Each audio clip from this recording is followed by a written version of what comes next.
फरमाता है कि जब अल्लाह तौबा कबूल करता है तो सिर्फ गुनाह मुआफ नहीं फरमाता, गुनाहों को नेकियों से बदल देता है। हाँ, जितने गुनाह है ना वो सारे नेकियों में बदल दिए जाते हैं। अल्लाह करीम कुरान मजीद में इरशाद फरमाता है, मगर जो तौबा करे और ईमान लाए और अच्छा काम करे तो ऐसों की बुराइयों को अल्लाह भलाइयों से बदल देगा। और अल्लाह बख्शने वाला मेहरबान है। अरे मेरे रब की रहमत तो देखो कि जब बंदा सच्चे दिल से तौबा करता है उसकी अताएं कैसी हैं। सुभान अल्लाह, सुभान अल्लाह। अल्लाह के हबीब सल्लल्लाहु ताला अलैहि वसल्लम की मैं आपको हदीस सुनाता हूं कि रब्बे करीम किस तरह तौबा करने वालों पर मेहरबानी फरमाता है। अल्लाह के हबीब अलैहिस्सलातु वस्सलाम फरमाते हैं, जब बंदा अपने गुनाहों से तौबा करता है तो अल्लाह अज़्ज़ा वजल लिखने वाले फरिश्तों के पास से उसके गुनाह भुला देता है। उसके आज़ा, उसके बदन के जो पार्ट्स हैं उनको भी भुला देता है और उस जमीन पर भी निशान मिटा देता है जहां उसने गुनाह किए होते हैं। यहां तक कि जब बंदा क़यामत के दिन अल्लाह से मिलेगा तो उसके गुनाह पर कोई गवाह नहीं होगा। हालांकि खुद रब ने फरमाया कुरान में कि वो दिन आएगा, अरे पढ़ी है ना यासीन शरीफ, उसमें अल्लाह फरमा रहा है वो दिन होगा जब मुंह पर मोहर लगा दी जाएगी, हाथ कलाम करेंगे, पैर बताएंगे क्या गुनाह किए थे, किधर गए थे। अरे गुनाहों को मुआफ कर देता है। हम फिर क्यों अल्लाह की नाफरमानी करें। अरे दुनिया का दस्तूर क्या है, कोई हमारे साथ भलाई करता है, हम क्या कहते हैं, नहीं यार इसको नाराज नहीं करना है, इसने मुझे नौकरी दिलाई थी, इसको नाराज नहीं करना है, इसने मुझे कर्जा दिया था, नहीं यार इसको तो बिल्कुल भी नाराज नहीं करना है, मुश्किल वक्त में मेरे काम आया था। दुनिया में एक कोई एहसान कर दे, तुम कहते हो वो नाराज नहीं होना चाहिए। जो सुबह शाम रब एहसान कर रहा है उसकी नाराजगी का कोई खौफ नहीं कि वो नाराज ना हो जाए, मेरा मालिक मुझसे नाराज ना हो जाए। सुनो, तौबा करने वाले किस कदर अल्लाह को पसंद हैं। अल्लाह के हबीब अलैहिस्सलातु वस्सलाम फरमाते हैं, इब्ने माजा की हदीस है, कुल्लु बनी आदम खत्ताउन। आका फरमाते हैं सारे इंसान खताकार हैं, गलतियां तो सबसे हो जाती हैं, मगर फरमाया वह खैरुल खत्ताईन अत-तव्वाबून, फरमाया खताकारों में बेहतर वो हैं जो तौबा कर लेते हैं।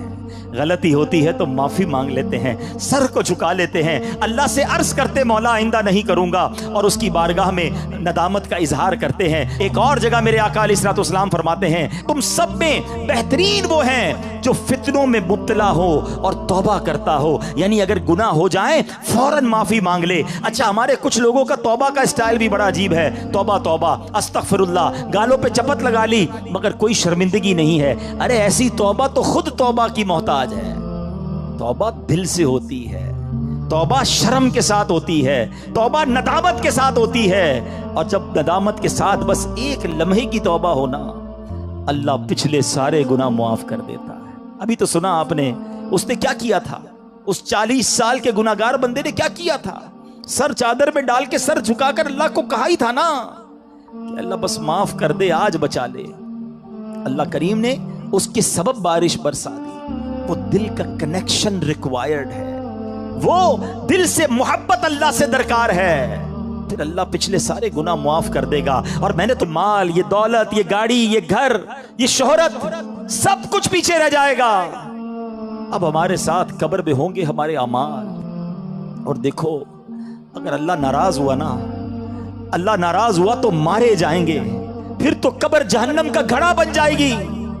इसीलिए मैं आज ये अर्ज करने आया हूं कि जल्दी जल्दी अपने रब को राजी कर लो। वो कैसा करीम है, बल्कि उसकी रहमत चाहती यही है कि मेरे बंदे बख्शे जाएं, मेरे बंदे माफी मांग लें, मेरे बंदे रुजू कर लें।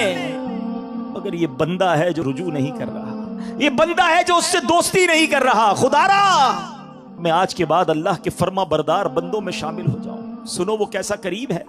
हजरत सैयदना अबू हुरैरा रदियल्लाहु तआला अन्हु से बरवी है, रसूलुल्लाह सल्लल्लाहु ताला अलैहि वसल्लम का फरमाने आली शान है कि जब कोई बंदा गुनाह कर लेता है और फिर कहता है कि ऐ मौला मैंने गुनाह कर लिया, मुझे माफ कर दे, तो अल्लाह फरमाता है मेरा बंदा जानता है कि कोई उसका रब है जो गुनाह मुआफ भी करता है और उस पर पकड़ भी लेता है। मैंने अपने बंदे को बख्श दिया, फिर जितना रब चाहता है बंदा ठहरा रहता है, उसके बाद फिर कोई गुनाह कर लेता है, फिर अर्ज करता है इलाही मैंने फिर गुनाह कर लिया है, फिर मुझे माफ कर दे।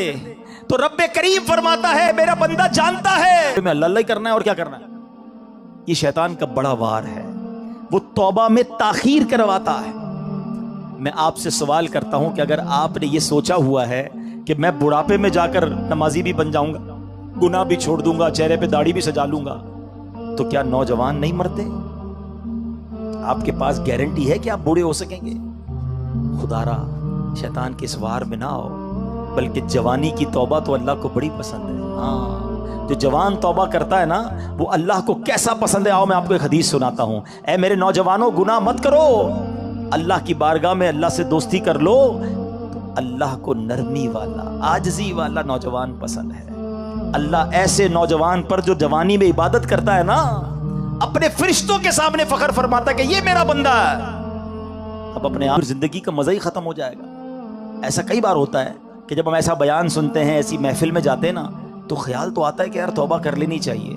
फिर लगता है यार अगर सारी महफिलें, सारी रंगीनियाँ, दोस्तियाँ, फिल्में, ड्रामे, गाने बाजे, माद अल्लाह, शराब, नशे की महफिलें, जुए, ये जो भी गलत काम है ये छोड़ दिए तो फिर मजा क्या रहेगा जिंदगी में? सारी इंजॉयमेंट ही खत्म हो जाएगी। ये शैतान का बहुत खतरनाक वार है और वो इसीलिए बंदे को तौबा नहीं करने देता। बोले यार जिंदगी बोर हो जाएगी। अब इसका जवाब सुन लो गौर से। इसकी मिसाल इस तरह दी, किताबों में उलमा ने लिखी कि दो दोस्त हैं। एक दोस्त जो है वो सिर्फ सब्जी खाता था, दाल सब्जी, हमेशा कहता नहीं यार मैं और कुछ नहीं खाता। अब उसके दोस्त कहते कभी तो गोश्त खा ले, ये भी अल्लाह की नेमत है, कभी चिकन भी खा ले। उसने कहा नहीं मैं सब्जी खाता हूं। एक दिन दोस्तों ने प्लान किया पकड़ के, कोई और मुराद ना ले, मैं समझाने के लिए मिसाल दे रहा हूं कि यार इतना जायके वाला खाना मैंने जिंदगी भर कभी खाया ही नहीं। उसने दाल सब्जी की साइड पे और अब गोश्त चिकन भी खाने लगा। ये मिसाल देकर उलमा ने समझाया कि असल मसला यह है कि जिसने रातों को फिल्में देखकर, ड्रामे देखकर, गाने बाजे सुन के, शराब की महफिलों में, जुए की महफिलों में या गंदी बातें करके जिसने रातें गुजारी हैं, उसको पता ही नहीं है कि तहज्जुद में उठकर दुआ का मजा क्या है। उसको पता ही नहीं है वुजू करके नमाज की रौनक क्या है। उसको पता ही नहीं है कि तिलावत करने का सुकून क्या है। सारी जिंदगी वो समझा मजा ही उसमें है। अरे एक बार उस काम को छोड़कर दुरूद पाक पढ़ के बावुजू सोने का मजा भी देखो, तहज्जुद में उठने का लुत्फ भी देखो, अपने रब की बारगाह में अकेले में हाथ उठाकर आंसू बहाने का जो लुत्फ है, खुदा की कसम वो दुनिया की किसी गंदी महफिल में नहीं है। मसला ये है हमने ये महफिल देखी ही नहीं, अल्लाह की बारगाह में मुनाजात की ही नहीं है, तो हमें लगता है कि सारे मजे खत्म हो जाएंगे। ये हमारी भूल है। याद रखो मुझे और आपको रब ने बनाया है और रब ही बताएगा कि हमारे दिलों का सुकून कहां पर है। और अल्लाह ने कुरान में फरमाया है बेशक अल्लाह के जिक्र में दिलों का चैन है। अगर चैन चाहते हो ना तो ये शराब में नहीं मिलेगा, ये शबाब में और गंदी महफिलों में नहीं मिलेगा, ये गाने बाजे फिल्मों में, जुए के महफिलों में नहीं मिलेगा। ये तुम्हें वाकई मिलेगा तो अल्लाह के जिक्र में मिलेगा। अच्छा अब शैतान का एक और वार। यार ये मौलाना साहब तो जो कह रहे कुरान की आयत पढ़ रहे, बात तो ठीक है, मगर मेरा तो मामला ही दूसरा है। मैं जब फिल्में, ड्रामे, गाने बाजों की महफिल में जाता हूँ बड़ा मजा आता है। बड़ी सारी रात गुजर जाती है पता नहीं चलता। इज्तिमा में आता हूं तो नींद आने लगती है, बोर होने लग जाता हूं, आधे घंटे बाद उठने को जी चाहता है, कुरान पढ़ता हूं तो नींद आने लगती है, जिक्र करता हूं तो बोर हो जाता हूं। मुझे तो इबादत में सुकून ही नहीं मिलता है। गलत कामों में बड़ा दिल लगता है, इबादत में दिल नहीं लगता। तो फिर कैसे अल्लाह के जिक्र में कि घर वाले भी अच्छे नहीं लगते, तबीयत खराब हो, कुछ अच्छा नहीं लगता, मगर हम क्या करते हैं, खाना छोड़ देते हैं। हमें पता है बीमार हूं थोड़े दिन तक ये रहेगा, हम सबको पता है, खाना भी खाते हैं, दवाई भी खाते हैं। हमें पता है जैसे ही बीमारी दूर होगी खाना भी अच्छा लगेगा, बाकी सब जिंदगी भी अच्छी लगेगी। ये चंद दिनों का प्रॉब्लम है, ऐसा ही होता है ना। असल मसला ये है जिसको इज्तिमा में मजा नहीं आता ना, जिसको तिलावत का सुकून नहीं मिलता, जिसको सजदों की लज्जत नहीं मिलती, जिसको जिक्र की तस्बीह में सुरूर नहीं मिलता, जिसको दुरूद पाक पढ़े तो मदीने वाले की याद नहीं रुलाती, तो मसला यही है कि हमारे दिलों में जो है ना गुनाहों का मरज लग गया है, इस पे खौल चढ़ा हुआ है। घबराओ नहीं, आ गए हो ना अल्लाह के पास, अल्लाह की बारगाह में अगर सर झुका लिया तो सुनो, जिक्र छोड़ना नहीं, दुरूद छोड़ना नहीं, तिलावत छोड़ना नहीं, नमाज छोड़ना नहीं, करते रहना। थोड़े दिनों की बात है, जैसे ही दिल से मरज दूर होगा तो मैं सजदों की लज्जत मिलना शुरू हो जाएगी। तिलावत में दिल लगने शुरू हो जाएगा। तुम मदीने वाले आका की बात करोगे, तुम्हारी आंखों से आंसू निकलना शुरू हो जाएंगे। अल्लाह की कसम, तुम्हें महफिल में आका के जिक्र में ऐसा सुरूर आएगा जो दुनिया के किसी काम में नहीं आएगा, क्योंकि अभी दिल में बरज है, अभी मजा नहीं आ रहा, अभी सुकून नहीं मिल रहा। देखो दूर मत चले जाना, देखो भाग मत जाना, मस्जिद को ठिकाना बना लो, नमाज को अपना तरीका बना लो, अल्लाह की बारगाह में सर झुकाए रखना और अल्लाह से ही कहना कि मालिक जिक्र तेरा करता हूं, सुकून नहीं मिल रहा, नमाज पढ़ रहा हूं, सुरूर नहीं आ रहा। खुदा की कसम, जिस दिन ये दिल से मरज दूर हुआ, तुम्हें वो लुत्फ जिंदगी का मिलना शुरू हो जाएगा जो इससे पहले नहीं मिला होगा। तो ऐ मेरे प्यारे इस्लामी भाइयों, ये शैतान के वारों में ना आओ। ये मरदूद हमें कभी भी तौबा नहीं करने देगा, ये लंबी उम्मीदें दिलवाएगा, ये हमें मौत तक ले जाएगा, और उसको हमें मौत भी ऐसे आ सकती है कि हम बगैर तौबा के चले जाएं। एक आखिरी वाकया सुनाकर फिर अपने बयान को इख्तिताम की तरफ लाता हूं कि एक बार, कितना मरदूद है शैतान। दो भाई थे, पहली मंजिल पे छोटा भाई, दूसरी मंजिल पे बड़ा भाई। बड़े भाई के पास शैतान गया, 40 साल तक अल्लाह की इबादत की। उसको शैतान जाके कहता है कि मैंने अपने इल्म से ये जाना है कि तेरी उम्र 80 साल है, तू 80 साल तक जिएगा, तूने 40 साल तक अल्लाह की इबादत की है, ना जवानी की कोई रंगीनी देखी, ना कोई अय्याशी की, ना कोई गुनाह किए, क्या किया तूने? ऐसा कर, 20 साल गुनाह कर ले, मजे कर ले जिंदगी के, फिर आखिरी 20 साल फिर तौबा कर लेना, अल्लाह राजी हो जाएगा। शैतान हम में से भी कईयों को वसवे से दिलाता है, यार जो करना है कर लो, फिर इंशाल्लाह हज पे चले जाएंगे, फिर तौबा कर लेंगे, अल्लाह माफ कर देगा। यही शैतान का वार है। अच्छा, उस बंदे को शैतान ने दिल में ये बात डाली कि कुछ तो मजे कर ले जिंदगी के। वो सोचने लगा, यार ये बात तो सही कर रहा है, मैंने तो कुछ किया ही नहीं, और अगर मेरी जिंदगी 80 साल है तो 15-20 साल तो मजे कर लूं। उसने सोचा मेरा पहली मंजिल पे ही भाई रहता है, तो उसका भाई पक्का नाफरमान, शराबी, कबाबी, सारे गलत काम करने वाला।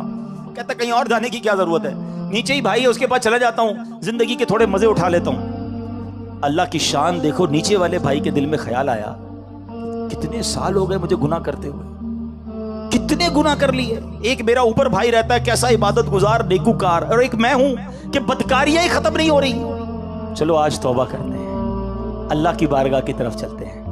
छोटा वाला भाई कहता है अब कहीं और जाने की क्या जरूरत है, ऊपर ही तो बड़ा भाई रहता है, ऐसा नेक है, इसके पास जाऊंगा, ये मेरी तौबा भी करवा देगा, अल्लाह से मेरा ताल्लुक भी बना देगा।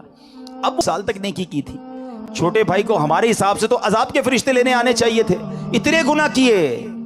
अल्लाह की शान देखो, छोटे भाई को रहमत के फरिश्ते ले जा रहे हैं, क्योंकि उसने तौबा की नीयत कर ली थी, घर से चल पड़ा था, अल्लाह की तरफ बढ़ गया था। और बड़े भाई को अजाब के फरिश्ते ले गए, क्योंकि वो नाफरमानी के लिए चला था, अल्लाह की नाफरमानी के लिए घर से चल पड़ा था। अब नीयत का फर्क देख लो कि ये है शैतान। हो सकता है आज ही हम में से, या अल्लाह मेरी तौबा, या अल्लाह मेरी तौबा, ठीक है, ज़बानी भी तौबा होती है, लेकिन तौबा के 3 अरकान हैं। There are 3 conditions of repentance. तौबा की 3 शर्तें हैं, ये जब तक तीनों पूरी नहीं होंगी तौबा कबूल नहीं होनी। हाँ, तौबा के लिए कोई इज्तिमा करने की जरूरत नहीं है, कोई मस्जिद में ऐलान करने की जरूरत नहीं है, बस मैं जानू रब जाने, एक लम्हे में तौबा हो सकती है। हाँ बिल्कुल, एक लम्हे में, और अल्लाह ऐसी कबूल फरमाता है। एक बार वाक़या है ना कि हजरत उमर फारूक रज़ी अल्लाह तआला कहीं जा रहे थे, तो सामने से एक बंदा आया जिसके हाथ में शराब की बोतल थी। जरा सुनना गौर से, शराब की बोतल। हजरत उमर फारूक खलीफतुल मुस्लिमीन, अमीरुल मोमिनीन, आपने देख लिया, आपने कहा क्या है इसमें?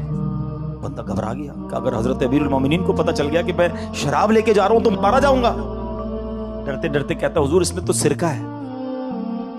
हजरत उमर ने कहा मुझे दिखाओ। अब जरा तसव्वुर करना, शराबी जो बोतल शराब के लिए सामने खड़ा है, हजरत उमर इधर खड़े, कितनी देर लगी होगी आपस की गुफ्तगू में, ये चंद सेकंड की बात है ना। अब वो बंदा पता क्या कहता है, अल्लाह से कहता है या अल्लाह आज बचा ले, उमर से आज बचा ले, जलील होने से बचा ले, या अल्लाह बस आइंदा कभी शराब नहीं पीऊंगा, बस मालिक बचा ले। दिल ही दिल में कह रहा है, और कितनी देर कहा होगा, वो शर्मिंदगी चाहिए है। तो तौबा के जो तीन वो है ना, क्या नाम है, शराइत, आज पहले वो सुन लो कि तौबा करने से पहले हमें इन तीनों बातों का पता होना चाहिए। तो आज हमने तौबा करनी है, मगर इन शराइत के साथ कर। नंबर 1, माजी पर निदामत, जो किया है ना उस पर शर्मसार हो, शर्मिंदा हो, गिल्टी फील करे। नंबर 2, जिस हाल में तौबा कर रहा है गुनाह छोड़ दे।